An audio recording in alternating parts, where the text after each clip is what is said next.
Ah, ça va? Oui, je voudrais te prendre aussi. Non, pardon. Oh. Ok, d'accord. Monsieur, attendez une minute, on va faire Hey.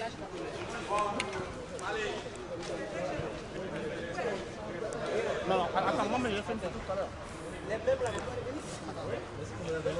Les mêmes, Qui revient encore? Ou dès qu'il fasse un discours ou bien quoi, hein? Non, moi je vais pas du tout durer. Je vais pas du tout durer. D'accord, ok.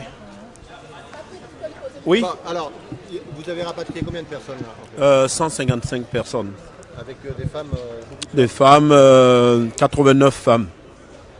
Et ils étaient en Libye, ils étaient enfermés la plupart. Ils étaient pour la plupart en détention dans des centres à Zouara.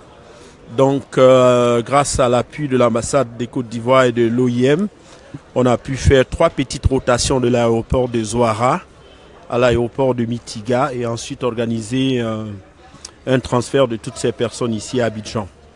Il en reste encore. Vous allez encore faire Selon l'autre ambassadeur en Libye, il avait dénombré 595 personnes. Nous avons pu ramener 155. Nous aurons une deuxième opération le mercredi. C'était déjà prévu. On a un plan de retour sur cela. Et je voudrais dire que la Côte d'Ivoire continue ses appuis à ses ressortissants qui sont à l'extérieur. Avant cette arrivée, on était à 1279 Ivoiriens qui sont revenus en Côte d'Ivoire lorsqu'ils se sont retrouvés en situation d'extrême détresse. Et il y en avait de tous les pays, mais de la Libye, on se retrouve à 351 personnes qui sont revenues. Ils vivaient dans des conditions très dures. Ils vivaient dans des conditions très dures là-bas. Oui, les conditions très dures, on ne va pas repasser cela. Tout le monde est au courant de la situation en Libye. C'est une situation où il n'y a pas de loi, où les personnes sont prises pratiquement comme des esclaves. Ce sont des actes qui font appel à toute notre humanité. Et en tant que pays très responsable, la Côte d'Ivoire a commencé depuis 2015 à rapatrier les Ivoiriens de la Libye. Le premier contingent est parti de la Libye le 27 novembre 2015 et c'était avec 44 personnes. C'est une politique très engagée où nous avons envie que les migrants soient protégés. Et n'oubliez pas que la Libye n'est pas signataire de la Convention de Genève et donc des personnes qui veulent se réfugier en Libye n'ont pas la possibilité de le faire. Il est donc important que les pays interviennent conformément à leur engagement pour faire revenir les citoyens qui le désirent. Mercredi, il y aura combien de... Alors ça dépend de la situation sécuritaire. Normalement, nous prévoyons un retour de 260 personnes le mercredi.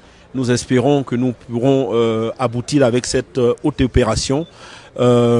C'est un travail qui nous touche énormément parce que nous vivons ici une situation qui nous touche profondément en tant qu'être humain, de voir en tout cas toutes ces personnes à la dérive de la sorte, et puis il faut continuer ces différents efforts. Et ces personnes viennent d'arriver, 155 personnes, vous avez dit. Comment allez-vous poursuivre leur prise en charge? Alors la prise en charge, il y aura plusieurs étapes. D'abord, n'oubliez pas que la Côte d'Ivoire est aujourd'hui éligible au Fonds fiduciaire de l'Union européenne. Nous, ce que nous allons faire dans un premier temps, c'est le profilage. C'est ce qui se fait en ce moment. Nous allons faire le profilage des migrants, les raisons de départ, pourquoi les personnes sont parties. Nous allons offrir un hébergement de courte durée, peut-être de 3 à 4 jours, dans des zones que nous allons déterminer. Nous seuls savons où nous allons mettre ces personnes qui seront dans d'excellentes conditions d'hébergement, et grâce à l'appui de l'Union européenne, aussi de l'OIM. Et nous allons ensuite continuer, parce qu'il y a le projet de réintégration des migrants, qui est d'une valeur de 2,7 millions d'euros et qui concerne 750 migrants, dont 550 peuvent provenir d'un pays d'Afrique et 200 de l'Europe. Donc ces personnes qui viennent d'arriver sont éligibles au projet du fonds fiduciaire. Ils pourront nous soumettre des projets individuels ou collectifs que nous pourrons prendre en charge après le profilage. Est-ce que vous continuez en Libye là-bas de sensibiliser les Ivoiriens qui y sont? Écoutez, nous on continue la sensibilisation. Le tout, ce n'est pas cela. Là, beaucoup de personnes, vous savez, avant la crise en Libye, plus d'1 million de personnes d'origine subsaharienne se retrouvaient en Libye et travaillaient en Libye de façon régulière.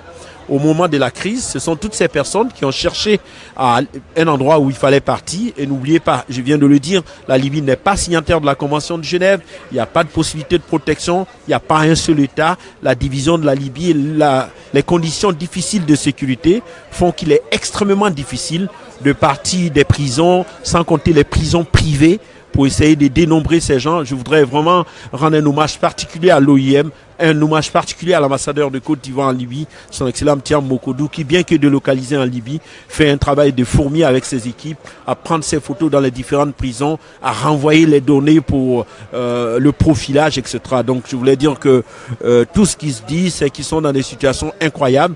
Et comme je l'ai dit, c'est une politique qui se poursuit. En Côte d'Ivoire, on fait de la sensibilisation. En Libye, on fait de la sensibilisation. Le gouvernement s'attaque à cette question. C'est 5000 kilomètres qui ont été parcourus sur le territoire national. 17 localités visitées dans les campagnes nationales de sensibilisation. Une sensibilisation de proximité qui va se poursuivre.